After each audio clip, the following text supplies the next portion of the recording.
हमारी science classes में आपका स्वागत है। आज मैं लेके आई हूँ फिजिक्स 10th क्लास का जो एक टॉपिक है इसका समतल अवतल एवं उत्तल दर्पण की पहचान। दोस्तों क्या है समतल अवतल एवं उत्तल दर्पण की पहचान हम कैसे करते हैं, जो most important and VVI question है दोस्तों। तो इसे आप लोग एकदम दिमाग पे रखिएगा और नोट करते चलिएगा। इसका मैं बता रही हूँ पहचान कैसे की जाती है। तो इससे पहले दोस्तों अगर आप चैनल पर नए हैं तो इसे लाइक सब्सक्राइब तथा शेयर जरूर करें, क्योंकि आप लोग को लाइक सब्सक्राइब तथा शेयर करना ही हमारे मेहनत का फल होता है दोस्तों। इससे पहले अगर आपका कोई साथी मैट्रिक में हो तो उसके पास भी शेयर करें, क्योंकि शेयर कीजिएगा तो आपका भी ये होगा और उसका भी ये होगा। तो चलिए इससे पहले हम जानेंगे कि ये समतल अवतल या उत्तल दर्पण की पहचान हम कैसे करते हैं। जो एक 10th क्लास का है, जो most important and VVI question है। इसे क्वेश्चन आना ही आना है दोस्तों, इसलिए आप लोग चैनल पे बने रहिएगा और अंत तक क्लास को जरूर देखिएगा, क्योंकि अंत तक जब तक नहीं देखिएगा तब तक समझ में नहीं आएगा। इसलिए आप लोग अंत तक वीडियो को देखते रहें और इसे लाइक सब्सक्राइब तथा शेयर जरूर करें दोस्तों। तो चलिए देरी नहीं करते हुए क्लास के चलते हैं, स्टार्ट करते हैं समतल अवतल एवं उत्तल दर्पण की पहचान। तो जानेंगे कैसे होती है इनकी पहचान। तो पहला है दोस्तों बिना स्पर्श किए यानी विदाउट टचिंग। कैसे हम इसकी पहचान करेंगे विदाउट टचिंग। अब जानेंगे बिना स्पर्श किए। आप लोग यहाँ पे नोट कीजिएगा, बिना स्पर्श किए यानी बिना स्पर्श किए हम लोग कैसे इसका पहचान करेंगे। तो आप लोग टॉपिक देखिए, आप नोट लगा के लिखते चलिएगा कि बिना स्पर्श किए हम लोग कैसे इस चीज का पहचान करेंगे, समतल अवतल एवं उत्तल दर्पण की पहचान। तो जानेंगे सबसे पहले कैसे हम इसकी पहचान करते हैं यानी विदाउट टचिंग। इसके लिए बारी बारी से दर्पण के सामने एक वस्तु को लाया जाता है, यानी बारी बारी से बारीकी से दर्पण के सामने एक वस्तु को लाया जाता है। क्या लाया जाता है? एक वस्तु को लाया जाता है। वस्तु को दर्पण से नजदीक अथवा दूर हटाने पर दर्पण में बने प्रतिबिंबों के अवलोकन के आधार पर उन दर्पणों की पहचान कर ले।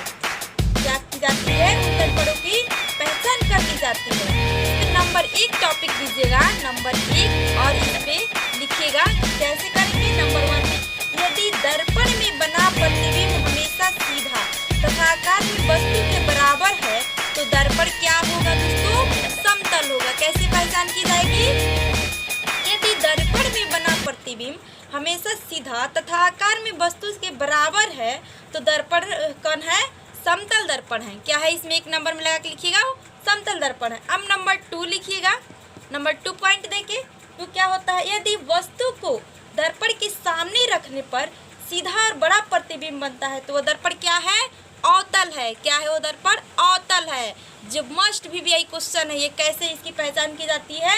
तो जानेंगे अवतल दर्पण की पहचान कैसे की जाती है। यदि वस्तु को दर्पण के सामने रखने पर सीधा और बड़ा प्रतिबिंब बनता है तो अवतल दर्पण कहलाता है। अब जानेंगे नंबर 3 पॉइंट दे के लिखिएगा।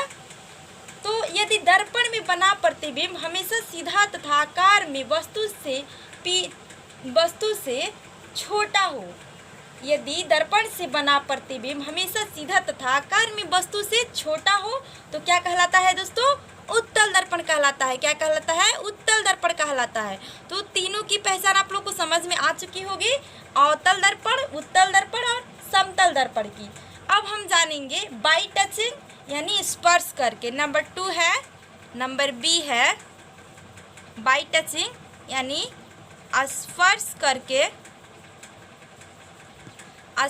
करके बाई टचिंग हम लोग कैसे। तो चलिए अब जानेंगे स्पर्श करके। इसमें पॉइंट नंबर उसमें तीनों पॉइंट लिख लिए थी बिना स्पर्श किए में, समतल अवतल और उत्तल की पहचान। अब इसमें भी करेंगे स्पर्श करके समतल उत्तल और अवतल की पहचान। तो नंबर 1 पॉइंट दे के लिखिएगा, उसकी परावर्तक सतह समतल होती है तो वह दर्पण समतल कहलाता है। क्या होता है? जिसकी परावर्तक सतह समतल होती है तो वह क्या कहलाता है? समतल दर्पण कहलाता है। अब दूसरा पॉइंट दे के लिखिएगा, स्पर्श किए में उसकी परावर्तक सतह धसी रहती है तो वह दर्पण अवतल कहलाता है। यानी जिसकी परावर्तक सतह धसी रहती है उसे हम अवतल दर्पण कहते हैं।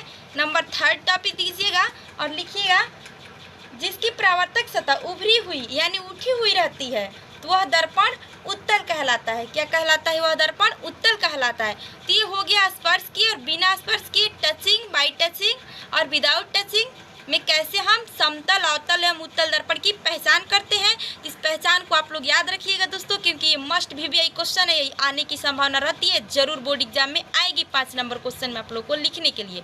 तो चलिए दोस्तों, अब सबसे इम्पोर्टेंट चीज़ जानेंगे, अवतल एवं उत्तल दर्पण में अंतर, दोनों में क्या डिफरेंस है। इससे भी क्वेश्चन 2 नंबर के जरूर आएंगे, ये भी मस्ट VVI इंपॉर्टेंट क्वेश्चन है। तो चलिए हम लोग जानेंगे अवतल दर्पण और उत्तल दर्पण में अंतर को समझेंगे। तो चलिए जानेंगे अवतल दर्पण। तो एक तरफ आप लोग लीजिएगा अवतल दर्पण और दूसरे तरफ दीजिएगा उत्तल दर्पण। उत्तल दर्पण आप लोग को तो टचिंग और बाय टचिंग में, विदाउट टचिंग में समझ में आ ही गया होगा कि इसमें डिफरेंस क्या होगा। तो इसमें नंबर 1 टॉपिक डाल के लिखिएगा। अवतल दर्पण में नंबर 1 टॉपिक डालिएगा और लिखिएगा, यहाँ पे नोट करते चलिएगा। अवतल दर्पण की परावर्तक सतह धंसी रहती है। क्या होती है? अवतल दर्पण की परावर्तक सतह धंसी रहती है। धंसी रहती है। अवतल दर्पण की परावर्तक सतह धंसी रहती है और इसमें जानेंगे इसकी परावर्तक सतह उभरी रहती है। आप लोग टोटल पूरा लिखते चलिएगा, मैं जो बोल रही हूँ उभरी रहती है, यानी उत्तल दर्पण में उभरी रहती है और इसमें धंसी रहती है। इसमें नंबर 2 लिखिएगा। अवतल दर्पण की फोकस वास्तविक होता है, यानी इसका फोकस जो है वास्तविक होता है। किसका? अवतल दर्पण का। और इसका फोकस जो है काल्पनिक होता है। इसमें नंबर 2 टॉपिक देके, उत्तल दर्पण का फोकस काल्पनिक। आप लोग ऐसे नहीं लिखिएगा क्योंकि जगह अभाव के कारण मैं कुछ मेन टॉपिक ही लिख रही हूँ, आप लोग टोटल लिखिएगा, मैं जो बोल रही हूँ। इसका 3rd होगा दोस्तों, अवतल दर्पण वास्तविक एवं काल्पनिक दोनों प्रकार के प्रतिबिंबों का निर्माण करती है। ये वास्तविक तथा काल्पनिक यानी दोनों प्रकार के प्रतिबिंबों का ये निर्माण करती है अवतल दर्पण। और उत्तल दर्पण है, उत्तल दर्पण केवल काल्पनिक प्रतिबिंब का ही, ये केवल इसका 3rd पॉइंट होगा, ये केवल काल्पनिक प्रतिबिंब का ही निर्माण करती है। क्या करती है? यह केवल काल्पनिक प्रतिबिंब का ही निर्माण करती है। और नंबर 4 देखेंगे। नंबर 4 5 नंबर का आएगा तो आप लोग इसका 5 टॉपिक डिफरेंस में दीजिएगा और 2 नंबर का आएगा तो 3 टॉपिक ही बस दीजिएगा। तो चलिए नंबर 4 लिखेंगे। अवतल दर्पण द्वारा बना प्रतिबिंब, यहाँ पे लिखिएगा, अवतल दर्पण द्वारा बना प्रतिबिंब वस्तु के आकार से बड़ा या छोटा या बराबर होता है। बड़ा या छोटा या बराबर होता है। और इसका 4था जानेंगे, उत्तल दर्पण द्वारा बना प्रतिबिंब वस्तु के आकार से छोटा बनता है। क्या बनता है? ये छोटा बनता है, वस्तु के आकार से छोटा बनता है। और इसे हम क्या कहते हैं 5 नंबर में? इसे अभिसारी दर्पण भी कहते हैं अवतल दर्पण को, और उत्तल दर्पण को अपसारी दर्पण भी कहते हैं। तो ये था इसका ये डिफरेंस दोनों का। ये मस्ट VVI इंपॉर्टेंट क्वेश्चन है जिसे आप लोग नोट कीजिएगा और याद रखिएगा, एग्जाम में आना ही आना है दोस्तों। तो चलिए, अगर आप लोग चैनल पर नए हैं तो इसे सब्सक्राइब तथा लाइक करना नहीं भूलिएगा। तो चलिए अगले क्लास में फिर मिलते हैं। जय हिंद।